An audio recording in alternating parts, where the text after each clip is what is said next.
Not all horror stories are meant to be shared, but these 5, they're different. Some will chill you to the bone, others will make you question everything you thought you knew. These aren't just tales, these are warnings. Stay close and remember, when the story's over, you may never look at the world the same way again. Let's begin. When I was 10, my grandfather always told me never to go into the basement. Ever. It was a rule I followed until the day I moved into his old house after his passing. I never liked the place, but I couldn't afford to leave. One night, I woke to a faint crying sound coming from downstairs. I thought it was my imagination, but then I heard it again, crying, desperate. I couldn't ignore it anymore. I grabbed the flashlight and went down the narrow staircase, the wooden floor creaking under my feet. The basement door was locked, but something was different. The lock had been tampered with. I broke it open and descended into the cold, damp darkness. And then I saw it. Dozens of photographs of people who had lived in this house, but they weren't just pictures. They were of people in their sleep. All of them, including a photo of me, taken just hours before I went down there. I turned the camera toward the corner of the room and saw a figure standing there, watching me. It wasn't my grandfather.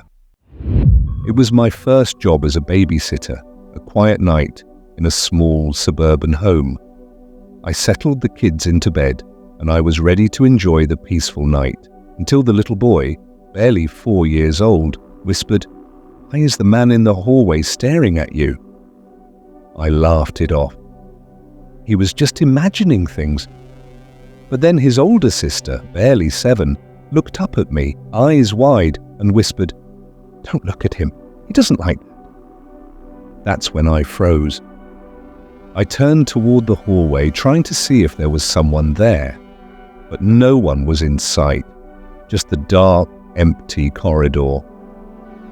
I went to check the baby monitor.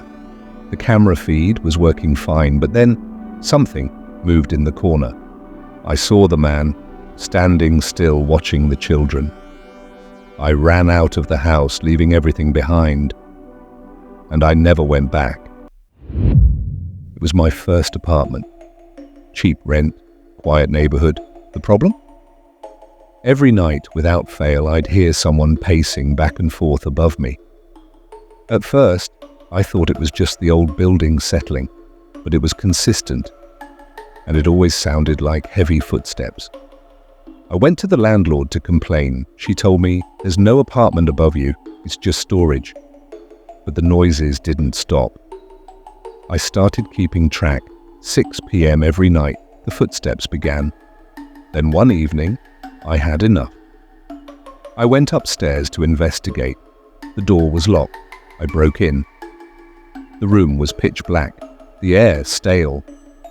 And then I saw something that made my blood run cold.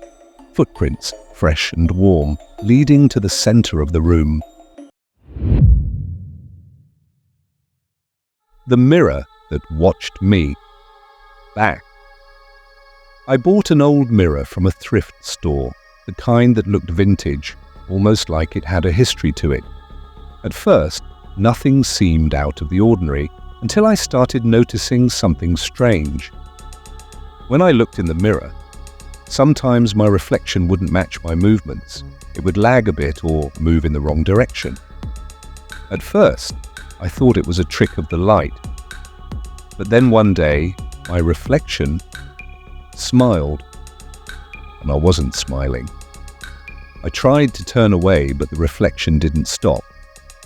It was smiling at me, reaching toward the glass. Then I saw it. Handprints on the inside of the mirror. And that's when I realized my reflection wasn't mine anymore. It was a normal night. My wife and I were in bed, asleep. My phone rang. I glanced at the screen, her name, but she was sleeping next to me. I picked up the phone, expecting a prank call or something trivial. I heard a hoarse voice whisper, "That's not your wife."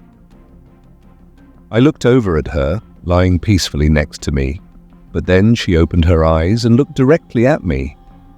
Her face was expressionless and she said, "Who are you talking to?"